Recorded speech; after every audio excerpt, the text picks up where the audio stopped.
Привет, днес 22 юли. Ето какво пише Dir.bg.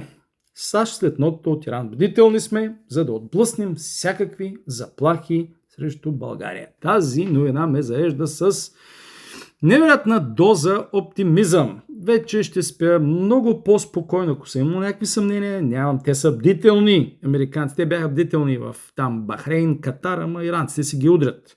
Работим в тясно сътрудничество с българското правителство и с нашите... Не работите в тясно. Казвате на правителство, какво да прави правителството, слуша и изпълнява. Това е.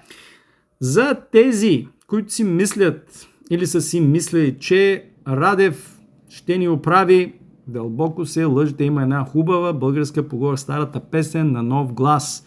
Правителството слуша и изпълнява. Сервилничи на всички, които по-големи сили. Ние, както казва професор Иво Христов, сме една колония с затихващи функции. Това е.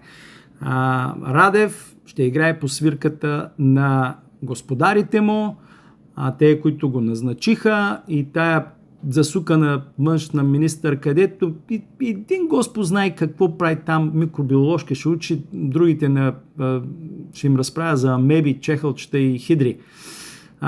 Това просто трябва да ви покаже до каква степен си даваме задника на всички. Това е нашата политика за последните, айде да не кажа голяма дума, 100 години.